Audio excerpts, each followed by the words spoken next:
সংসারে এমন একটা ভ্রান্ত ধারণা রয়েছে যে সবকিছু ভাগ্যের দ্বারা পাওয়া যায়, কিন্তু ভাগ্য, প্রারব্ধ এ তো সকলের জন্যই সমান হয়।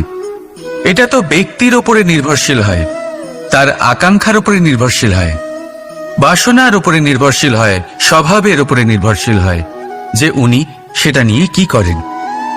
দেখুন, এই প্রসাদ কিন্তু সকলকেই দেওয়া হয়, কিন্তু তা গ্রহণ করবেন কিভাবে সেটা ব্যক্তির উপরে নির্ভর করে। আপনাকে এক উদাহরণ দিই। যেমন ধরুন, দুজন মানুষকে আমি একটা করে মাটির ডেলা দিলাম, সেটা নিয়ে তারা কি করবেন। একজন মানুষ তার ছোট ছোট ডেলা বানাবেন আর পথযাত্রীদের ওপরে ছুঁড়ে মারবেন, হাসি ঠাট্টা করবেন, তাদের বস্ত্র নোংরা করে দেবেন, সেটাতেই উনি আনন্দ পাবেন। অন্যদিকে দ্বিতীয় ব্যক্তি সেই মাটির ডেলা দিয়েই নিজের জন্য একটা কুঁড়ে ঘর বানাবেন।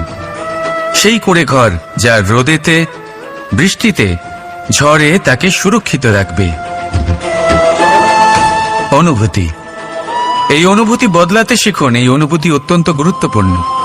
ভালোবাসাতেও এই অনুভূতি হলো অত্যন্ত গুরুত্বপূর্ণ। ভালোবাসা সে বন্ধুর সাথে হোক, মা বাবার সাথে হোক, ভাই বোনের সাথে হোক, স্ত্রীর সাথে হোক, যে কারোর সাথে হোক, মনে রাখবেন এই হলো সেই অনুভূতি যা আপনার ভাগ্য নির্ধারণ করে থাকে।